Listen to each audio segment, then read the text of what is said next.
സംസ്ഥാനത്ത് കനത്ത മഴ. നാളെ ഈ ജില്ലകളിലെ വിദ്യാഭ്യാസ സ്ഥാപനങ്ങൾക്ക് അവധി പ്രഖ്യാപിച്ചുകൊണ്ട് ജില്ലാ കളക്ടർമാർ. അതിൻ്റെ അപ്ഡേഷനാണ് ഇന്ന് നമ്മൾ നോക്കാൻ വേണ്ടി പോകുന്നത്. വീഡിയോയിലൊക്കെ പോകുന്ന മുമ്പ് വീഡിയോ ലൈക്ക് ചെയ്യുക, ചാനൽ സബ്സ്ക്രൈബ് ചെയ്യുക. വരും ദിവസങ്ങളിൽ സംസ്ഥാനത്ത് കനത്ത മഴ സാധ്യത. വിവിധ ജില്ലകളിലും നാളെ ഓറഞ്ച് അലർട്ട് പ്രഖ്യാപിച്ചിട്ടുണ്ട്.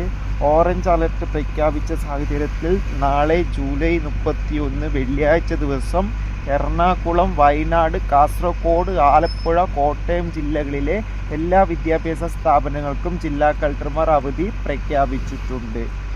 അതോടുകൂടി തന്നെ കോഴിക്കോട് ജില്ലയിലെ വടകര, താമരശ്ശേരി താലൂക്കിലും നാളെ അവധിയായിരിക്കും. എന്തായാലും കൂടുതൽ അപ്ഡേഷൻ കിട്ടാൻ വേണ്ടി ചാനൽ സബ്സ്ക്രൈബ് ചെയ്യുക, വീഡിയോ ലൈക്ക് ചെയ്യുക. അപ്പോൾ ഇന്നത്തെ വീഡിയോ ഇത്രയേ ഉള്ളൂ. വീഡിയോ ലൈക്ക് ചെയ്യുക, അടുത്തൊരു വീഡിയോയിൽ കാണുമ്പോൾ ഏവർക്കും ബൈ ബൈ ബൈ.